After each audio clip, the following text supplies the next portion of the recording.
अल्हम्दुलिल्लाह नहमदुहु व नस्तईनुहु व नस्तगफिरुहु व नुमिनु बिही व नतवक्कलु अलैहि व नऊज़ु बिल्लाहि मिन शुरूरि अनफुसिना व मिन सय्यिआति अअमालिना मन यहदिहिल्लाहु फला मुदिल्ल लहु व मन युद्लिलहु फला हादिय लहु व नशहदु अल्ला इलाहा इल्लल्लाहु वहदहु ला शरीका लहु व नशहदु अन्न सय्यदना व मौलाना मुहम्मदन अब्दुहु व रसूलुहु अम्मा बअदु फ़अऊज़ु बिल्लाहि मिनश शैतानिर रजीम बिस्मिल्लाहिर रहमानिर रहीम। आज सूरतुल बकरा आयत नंबर 49 और फिर उसी सिलसिले को हम आगे बढ़ाते हैं और इसी तरह 8-10 आयतों की तफसीर मुकम्मल अल्हम्दुलिल्लाह हम बयान करने जा रहे हैं। बड़ी मुख्तसर सी कोशिश है कि अल्लाह तबारक व तआला हमारे इस काम को कबूल फरमाए। और आज जो कुछ बयान हो रहा है, आप यकीन मानिए, जो कुछ बयान हो रहा है वो आपके ईमान को मजबूत करेगा, वो आपके यकीन को जो आपने अल्लाह रब्बुल इज़्ज़त पर रखा है उसे मजबूत करेगा। क्योंकि आयत बेमिसाल है, लाजवाब है, आयत इतनी खूबसूरत है। सबसे पहले उस आयत का तज़किरा किया गया जो अल्लाह तबारक व तआला ने जिसमें बनी इसराइल के ऊपर इनाम किया हुआ है, उनको फ़िरऔन की ग़ुलामी से आज़ाद करवाया। अल्लाह तबारक व तआला ने उनको इज़्ज़त दी, उनको मुल्क अता किया। अल्लाह तबारक व तआला ने उनको डट कर खड़े रहने और मुकाबला करने की ताकत बख्शी अल्लाह ने। लेकिन यह नाफरमान कौम किस तरह से नाफरमानी करती है उसका तज़किरा आ रहा है। अच्छा जी, इन आयतों से हमें क्या फ़ायदा होगा? हमें इबरत हासिल करना है इस कौम से कि इस कौम ने अल्लाह की नाफरमानी करके अपने आप को नेस्त व नाबूद करा लिया, लेकिन हमें अल्लाह की नाफरमानी नहीं करनी। हमें अल्लाह तबारक व तआला की फरमा बरदारी में रहकर अल्लाह की इताअत करके हमें यह साबित करना है कि हम उम्मत मुहम्मदिया है और हमें मज़ीद अल्लाह रब्बुल इज़्ज़त के करीब होना है। वइज़ नज्जैनाकुम मिन आलि फ़िरऔन यसूमुनकुम सूअल अज़ाब युज़ब्बिहूना अबनाअकुम व यस्तहयूना निसाअकुम व फ़ी ज़ालिकुम बलाउम मिन रब्बिकुम अज़ीम। आयत करीमा बड़ी शानदार है। और वो ज़माना याद करो जब रिहाई दी हमने तुमको फ़िरऔन के आदमियों से, यानी नजात दी, जो तुम पर सख्त अज़ाब करते थे, तुम्हारे बेटों को ज़ुबा करते थे और तुम्हारी औरतों को जिंदा छोड़ देते थे। और उसमें एक बड़ा भारी इम्तिहान था तुम्हारे परवरदिगार की तरफ से। अल्लाह तबारक व तआला ने बनी इसराइल को आज़ाद करवाया। ये एहसान बहुत बड़ा था क्योंकि बेटों को कत्ल करता था फ़िरऔन और फ़िरऔन के चाहने वाले, मानने वाले, फ़िरऔन के सिपाही जो फ़िरऔन का हुक्म बजा लाते थे। फ़िरऔन ने हुक्म देता था कि अगर इन बस्ती वालों में, इन ग़ुलामों में, इन बनी इसराइलियों में अगर कोई बेटा पैदा होता है तो फिलफौर उसे कत्ल कर दिया जाए। फ़िरऔन और आले फ़िरऔन जिनको मिस्र में इक़्तिदार हासिल था, वो बनी इसराइल को सख्त तकलीफ़ दिया करते थे। फ़िरऔन किसी ख़ास शख्स का नाम नहीं, बल्कि मिस्र के बादशाहों को फ़िरऔन कहा जाता था। मिस्र के बादशाह फ़िरऔन ने एक ख्वाब देखा जिसकी ताबीर नजूमियों ने फ़िरऔन से ये बतलाई कि बनी इसराइल में एक शख्स पैदा होगा जो तेरे दीन और तेरी हुकूमत दोनों को तबाह कर देगा। इसकी ताबीर की बुनियाद पर फ़िरऔन ने यह हुक्म जारी किया कि बनी इसराइल में जो लड़का भी पैदा होगा उसको कत्ल किया जाए और जो लड़की पैदा हो उसको खिदमत के लिए ज़िंदा रखा जाए। बनी इसराइल के लिए ये एक बहुत बड़ी मुसीबत और आजमाइश थी।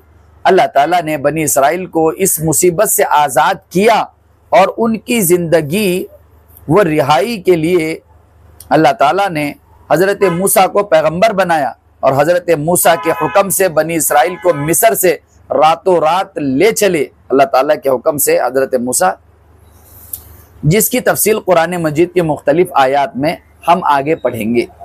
अब मैं मुनासिब नहीं समझता कि यहाँ पर मैं सारी बातें आपको बताऊँ, क्योंकि वो सूरह क़सस में, इसी तरह अलग अलग पारों में, इसी तरह 90 पारे के अंदर जिसकी डिटेल मौजूद है और अलग अलग पारों के अंदर जिसको बयान किया गया है। इंशाअल्लाह जब हम उसको पढ़ेंगे तो आपके सामने वो बयान करेंगे। लेकिन एक आयत आपके सामने मैं पढ़कर बताता हूँ। वइज़ क़ाल मूसा लिक़ौमिही ज़कुरू निअमतल्लाहि अलैकुम इद अजाकुम मिन आलि फिरऔन यसुमुनकुम सुअल अज़ाब व युज़ब्बिहून अबनाअकुम व यस्तहयून निसाअकुम। जब मूसा ने अपनी कौम से कहा था कि अल्लाह ने तुम पर जो इनाम किया है उसे याद रखो, उसने तुम्हें फिरौन के लोगों से निजात दी जो तुम्हें बदतरीन तकलीफें पहुंचाते थे और तुम्हारे बेटों को ज़ुबा करते थे और तुम्हारी औरतों को जिंदा रखते थे। यहाँ तक कि ख़ास नुक्ते की तरफ भी गौर कीजिए कि नबियों का काम और उनका मिशन सिर्फ दावत दीन और इकामत दीन ही नहीं, बल्कि उनका मिशन ये भी होता था कि कमज़ोरों और मज़लूम तबके की हिमायत की जाए और उनको जालिमों के शिकंजे से आज़ाद किया जाए। अंबिया कराम और उनके वारिसीन यानी उलमाए कराम की जिम्मेदारियां भी है कि इस सुन्नत अंबिया पर अमल पैरा हो।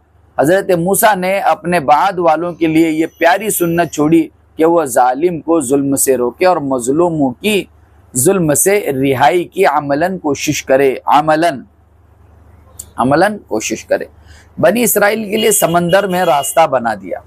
अल्लाह ताला ने बनी इसराइलियों को गुजरने के लिए समंदरों में से अल्लाह ताला ने जो है रास्ता बनाया। अब क्या है आयत करीमा देखिए, व इज़ फ़रक़ना बिकुमुल बहर फ़अंजयनाकुम व अग़रक़ना आल फ़िरऔन व अंतुम तंज़ुरून।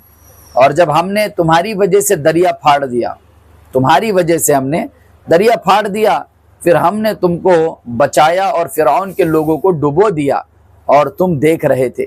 जब फ़िरऔन को ये पता चला कि बनी इसराइल रातों रात अल्लाह ताला के हुक्म से मूसा के कहने के बाद रातों रात मिस्र को छोड़कर और फ़िरऔन के उस इलाके को छोड़कर दूसरी तरफ सफ़र करने लगी है, कूच करने लगी है।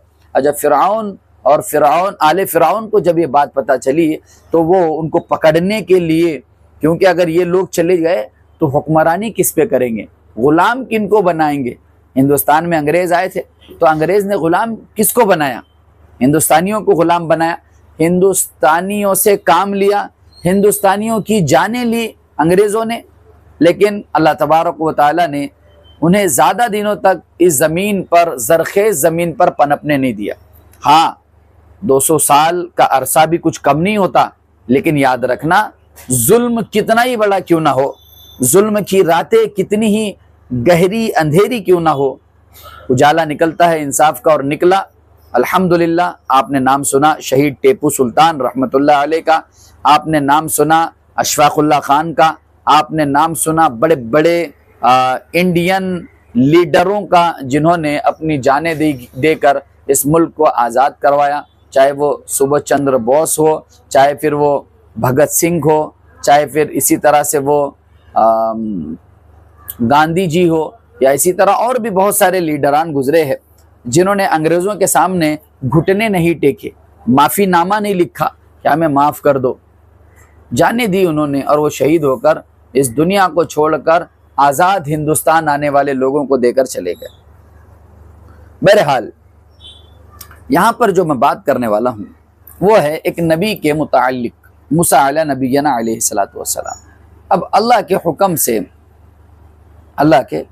हुक्म से मूसा अला नबीना अलैहिस्सलातु वस्सलाम ने बनी इसराइल को जमा किया और उन्हें हिजरत करने का हुक्म दिया, भाई निकलो यहाँ से, हिजरत करो जल्दी से। अब उसी हिजरत को इस आयत में बताया जा रहा है कि जब हमने तुम्हारी वजह से दरिया फाड़ दिया, फिर हमने तुमको बचाया और फ़िरऔन के लोगों को डुबोया और तुम देख रहे थे। फ़िरऔन भी आया, लेकिन अल्लाह तबारक व तआला ने 11वें पारे के अंदर है फ़िरऔन को डुबो दिया, उसके लश्कर को डुबो दिया और सारे लोग अल्लाह तबारक व तआला के फ़ज़ल से बनी इसराइली बाहर निकल गए और फ़िरऔन और आले फ़िरऔन गर्क गए। अल्लाह ताला ने बनी इसराइल से मुताल्लिक एक वाक़ई की तरफ इशारा किया कि अल्लाह ताला के हुक्म के मुताबिक हज़रत मूसा अला नबीना अलैहिस्सलातु वस्सलाम बनी इसराइल को लेकर मिस्र से रात के वक्त छुपते छुपाते निकले। रास्ते में दरिया हाइल हुई, पीछे फ़िरऔन अपने लश्कर के साथ आ पहुंचा। हज़रत मूसा ने दरिया पर अपनी लाठी मारी जिससे रास्ते बन गए। हज़रत मूसा अला नबीना अलैहिस्सलातु वस्सलाम अपनी कौम बनी इसराइल को दरिया पार करा दिया। इधर फिरौन अपने लश्कर के साथ दरिया में दाखिल हो गया, मगर अल्लाह ताला के हुक्म से रास्ते बंद हो गए और फिरौन और उसका लश्कर गर्क हो गया। मौलाना अब्दुल माजिद दरियाबादी रहमतुल्लाह अलैह अपनी तफसीर में फरमाते हैं कि दरिया से मुराद यहाँ दरियाए नील नहीं बल्कि बहरे खुलजुम मुराद है, इसलिए कि दरियाए नील तो मिस्र के मगरिबी जानिब था और बनी इसराइल का रास्ता शाम जाने के लिए जो था वह मशरिकी जानिब था।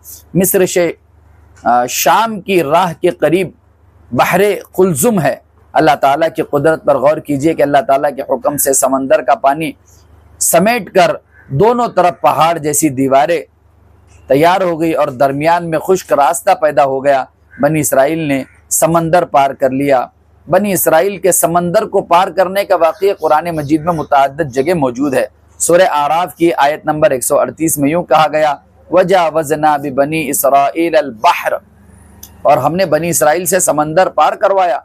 सूरह यूनुस आयत नंबर 90 में भी यही अल्फाज है। सूरह शुअरा की आयत नंबर 63 में यूँ बयान किया गया, फ़अवहयना इला मूसा अन इज़रिब बिअसाकल बहर फंफलक फकाना कुल्लु फ़िरक़िन कत्तौदिल अज़ीम। चुनांचे हमने मूसा के पास वही भेजी कि अपनी लाठी समंदर पर मारो, बस फिर समंदर फट गया और हर हिस्सा एक बड़े पहाड़ की तरह खड़ा हो गया। कुदरत के ये मज़ाहिरे कुरान मजीद में इसलिए बयान किए जाते हैं कि उन वाक़ियात को पढ़ने और सुनने वाले अपने ईमान में ताजगी लाए। ये देखिए, अब तक ये भी वाक़या डिटेल में मैंने आपके सामने नहीं सुनाया क्योंकि ये आगे आने वाला है इंशाअल्लाह। यहाँ पर सिर्फ वइज़ फ़रक़ना बिकुमुल बहर फ़अनजयनाकुम वग़रक़ना आल फ़िरऔन इतनी आयत थी, इस वजह से मुझे इतना पढ़ना पड़ा। बहरहाल, बछड़े की पूजा करने वाले बनी इसराइल बड़े जालिम हैं। अब फ़िरऔन के चुंगल से आज़ाद हो गए, फ़िरऔन की ग़ुलामी से आज़ाद हो गए। अब उसके बाद इन लोगों की कारस्तानियाँ देख, ये ग़ुलाम थे, अल्लाह ने इनको आज़ाद किया, ये जलील व ख़ार थे, अल्लाह तबारक व तआला ने इन्हें इज़्ज़त दी। ये रुस्वा थे, अल्लाह तबारक व तआला ने इनको जो है मरातिब से नवाजा। लेकिन उसके बावजूद भी ये लोग दिन ब दिन गुनाहों में मुलव्विस होते जा रहे थे। कभी मूसा की नाफरमानी की, कभी मूसा अलैहिस्सलातु वस्सलाम से कहा, इज़हब अंत व रब्बुका फ़क़ातिला इन्ना हाहुना क़ाइदुन, तू और तेरा रब जाने, हम लड़ाई झगड़ा नहीं करेंगे, यानी हम जो है जंग करने के लिए नहीं उतरेंगे मैदान में। और इसी तरह हज़रत मूसा से कहा कि जब तक हमें अल्लाह नज़र नहीं आता हम उस पर यकीन नहीं करेंगे। अब ये बछड़ी की इबादत का तस्करा है और साथ ही साथ उसके बहुत सारी चीज़ें भी आएंगी। और यहीं पर वो मामला था कि हज़रत मूसा 70 आदमियों को कमोबेश ले गए थे कोहे तूर पर। 40 दिनों का वो सफ़र था, तौरात लेने के लिए गए थे। और वही अल्लाह तबारक व तआला की तजल्ली सूरे ताहा के अंदर बयान किया गया, उसको बहुत डिटेल में, वहाँ पर इंशाअल्लाह वो आएगा। फिर ये 70 लोगों के ऊपर जैसे ही तजल्ली पड़ी है, ये 70 लोग जो है ये इंतकाल कर गए, मर गए। फिर हज़रत मूसा ने दुआ मांगी, ए अल्लाह तो इनको जो है अपने फजल से ज़िंदा कर, नहीं तो ये कौम मुझ पर बहतान बांधेगी, इफ्तराबाजी करेगी और मुझ पर इल्ज़ामात लगाएगी।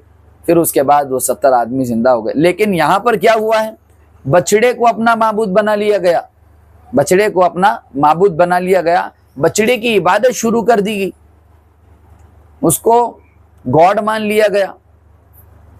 हज़रत हारून भी जो है उस कौम में मौजूद थे, लेकिन हज़रत हारून क्या कर सकते थे क्योंकि कौम के लोग सरकश हो चुके थे। सामरी के चक्कर में आकर सारे लोग जो है वो पूजा करने लग गए। इसी तरह जो है मुरादे, मन्नते, दुआएं, सजदे सब कुछ उस बछड़े को होने लगा। चलिए देखते हैं इस आयत में, वइज़ वअदना मूसा 40 लैलतन सुम्मा इत्तखज़्तुमुल इजला मिन बअदिही व अंतुम ज़ालिमून सुम्मा अफ़ौना अन्कुम मिन बअदि ज़ालिका लअल्लकुम तशकुरून। और जबकि वादा किया था हमने मूसा से 40 रात का, फिर तुम लोगों ने मूसा की अदम मौजूदगी में, यानी आदम मौजूदगी उसे कहते हैं कि मौजूद ना होने पर, गाय के बछड़े को खुदा बना लिया और तुमने खुली नाइंसाफ़ी की थी। फिर भी हमने दरगुजर किया तुमसे इतनी बड़ी बात होने के बावजूद, हाँ, इस तवक्को पर कि तुम एहसान मानोगे। लेकिन उन्होंने माना कि एहसान नहीं माना। जब हज़रत मूसा अला नबीना अलैहिस्सलातु वस्सलाम बनी इसराइल को जालिम बादशाह फ़िरौन के शिकंजे से आज़ाद करा के बाहर लाए, तो अल्लाह ताला का ये इरादा हुआ कि उस कौम की हयात के लिए उन्हें दस्तूर हयात देना चाहिए, उनको शरीयत का एक निज़ाम देना चाहिए। और उधर बनी इसराइल ने भी हज़रत मूसा अलैहिस्सलाम से दरख्वास्त की कि हमारे लिए कोई शरीयत होती तो बहुत अच्छा होता कि हम उस पर अमल करते।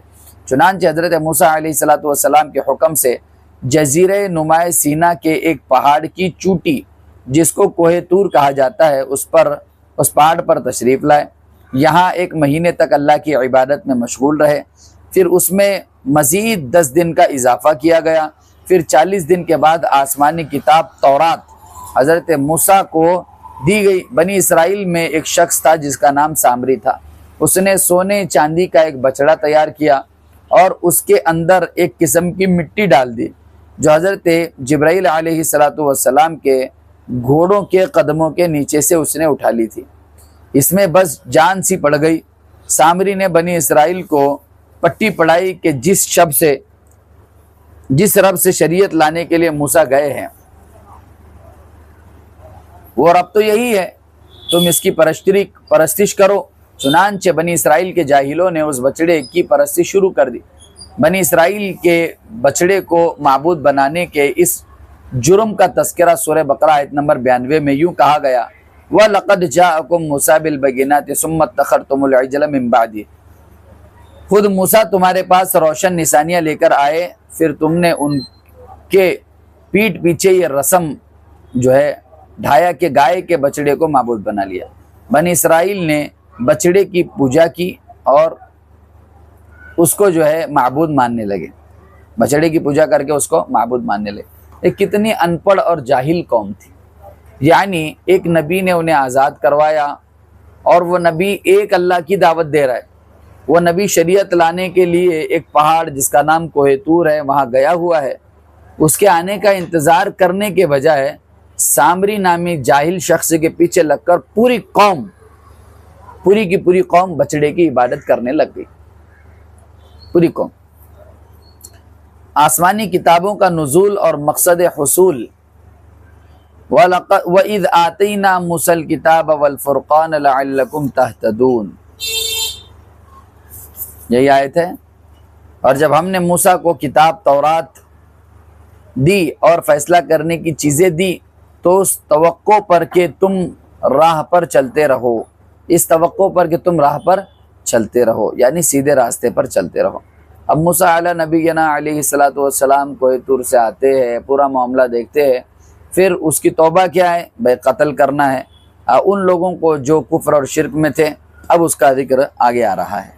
वइज़ क़ाल मूसा लिक़ौमिही या क़ौमि इन्नकुम ज़लमतुम अनफुसकुम बित्तिख़ादिकुमुल इज्ल फ़तूबू इला बारिइकुम फ़क़्तुलू अनफुसकुम ज़ालिकुम ख़ैरुल लकुम इन्द बारिइकुम फ़ताब अलैकुम इन्नहु हुवत तव्वाबुर रहीम। और जब मूसा ने अपनी कौम से कहा कि मेरी कौम, ये बछड़ा बनाकर तुमने अपना नुकसान किया, अब अपने पैदा करने वाले से तौबा करो और ख़ुद को मार डालो, तुम्हारे खालिक के नज़दीक तुम्हारे लिए बेहतर है। फिर उसने तुम्हारी तौबा कबूल की, बेशक वही माफ़ करने वाला और निहायत रहम करने वाला है। बनी इसराइल सख्त मिजाज कौम थी। उस कौम में चूँ चरा की आदत ज़्यादा थी, इसलिए कौम पर अहकाम इलाही भी सख्त ही थी। जैसे कि जैसी रूह वैसे फरिश्ते वाला मुहावरा उस कौम पर सादिक आता है। उस कौम पर अपने माल पर 40वां हिस्सा बतौर ज़कात नहीं था, बल्कि 10वां हिस्सा ज़कात उन्हें अदा करना पड़ता था। यानी 2.5% नहीं बल्कि 10% देना ज़रूरी था। अगर कपड़ा नापाक हो जाए तो पानी से धोना काफ़ी नहीं था, बल्कि नापाक हिस्सा काट डालना ज़रूरी था। जब बनी इसराइल ने बछड़े की पूजा की तो इस जुर्म अजीम की सज़ा ये तजवीज़ की गई कि जिन्होंने ये जुर्म किया उन्हें बनी इसराइल के उन मुजरिमों को वो लोग कत्ल कर दे जिन्होंने जुर्म नहीं किया। अल्लाह ताला की तरफ से सख्त तरीन कानून जुल्म नहीं है बल्कि आयन इंसाफ है, आयन इंसाफ है। इसलिए हुकूमत बाज़ जराइम पर फांसी की सज़ा भी देती है। जब हुकूमत को अपनी रियाया को फांसी पर चढ़ाने का इख्तियार हो तो अल्लाह ताला को क्या ये इख्तियार नहीं है? उसकी बनाई हुई दुनिया में उसी का बंदा उसको छोड़कर किसी और की इबादत करे तो उसको कत्ल की सज़ा दे। जिन्होंने अमलन शिर्क किया उनको तो ये सज़ा मिली, और जो सिर्फ खामोश रहे उनकी ख़ता को माफ़ कर दिया गया। उनकी ख़ता को क्या कर दिया गया? माफ़ कर दिया। कमो बेश 70,000 लोगों ने ये जुर्म किया हुआ था। अहसनुल बयान वग़ैरह में ये लिखा है, और वो भी किसी और के हवाले से लिखा हुआ है।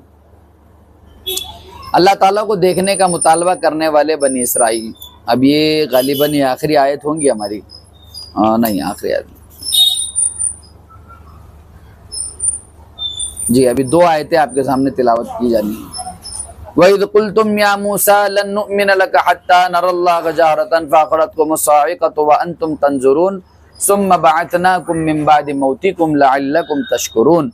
और जब तुमने कहा कि ए मूसा, हम हरगिज़ यकीन न करेंगे जब तक न देख ले अल्लाह को सामने। फिर पकड़ लिया तुमको बिजली ने और तुम देख रहे थे, फिर मरने के बाद हमने तुमको ज़िंदा किया ताकि तुम शुक्र अदा करो।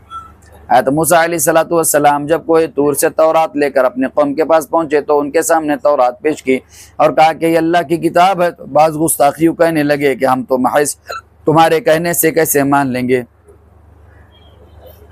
ये अल्लाह ताला की किताब है, जब तक हम अपनी आँखों से देख ना ले। हज़रत मूसा अलैहिस्सलातु वस्सलाम ने अल्लाह के हुक्म से बनी इसराइल के उन मुअतज़िरीन से कहा कि अच्छा कोई तूर पर चलो, तुम्हारा ये मुतालबा पूरा होगा। चुनांचे बनी इसराइल में से 70 आदमी मुंतखब हुए। उन 70 आदमियों ने कोई तूर पर हज़रत मूसा अलैहिस्सलातु वस्सलाम को अल्लाह ताला से गुफ्तगू करते हुए सुना। मगर उन लोगों ने एक और सवाल उठाया कि हम अल्लाह ताला की गुफ्तगू तो सुनी, मगर गुफ्तगू करते हुए अल्लाह ताला को देखा तो नहीं। देख ले तो मान लेंगे। उनकी इस गुस्ताखी और सरकशी पर उन पर बिजली का एक कड़का चमका, वो हलाक हो गया। हज़रत मूसा अलैहिस्सलातु वस्सलाम अल्लाह ताला से कहने लगे कि अल्लाह मेरी खैर नहीं, मैं बनी इसराइल के और लोगों के पास जाऊंगा और उनको इसकी इत्तला होगी कि 70 आदमी हलाक हो गए तो वह मुझ पर बदगुमानी करेंगे। हज़रत मूसा अलैहिस्सलातु वस्सलाम के इस दरख्वास्त पर अल्लाह ताला ने उन 70 आदमियों को दोबारा जिंदा किया। सुम्मा बअथनाकुम मिन बअदि मौतिकुम लअल्लकुम तशकुरून। बनी इसराइल पर बादल का साया और मन्न व सलवा का नुज़ूल। वज़ल्ललना अलैकुमुल गमाम व अंज़लना अलैकुमुल मन्न वस्सलवा कुलू मिन तय्यिबाति मा रज़क़नाकुम वमा ज़लमूना वलाकिन कानू अनफुसहुम यज़लिमून। और हमने तुम पर अब्र का साया किया और हमने तुम्हारे पास मन्न व सलवा पहुँचाया, जो पाकीज़ा चीज़ें हमने तुमको दी है। खाओ और उन्होंने हमारा कोई नुकसान नहीं किया बल्कि अपना ही नुकसान किया। बनी इसराइल ने अपना ही नुकसान किया है। उन्होंने ये बातें नहीं मानकर या फिर ये इश्कालात करके उन्होंने अल्लाह ताला का या फिर अल्लाह ताला के दीन का नुकसान नहीं किया, बल्कि उन लोगों ने अपना ही नुकसान कर लिया है। अल्लाह तबारक व तआला हमें इन वाक़ियात से बहुत सीखने की तौफ़ीक नसीब फरमाए। अल्लाह तबारक व तआला हमें कुरान को सही से पढ़ने, कुरान के माना व मतालिब पर गौर करने और कुरान ही को मकसद हयात बनाने की तौफ़ीक नसीब फरमाए। अस्सलामु अलैकुम व रहमतुल्लाहि व बरकातुहू।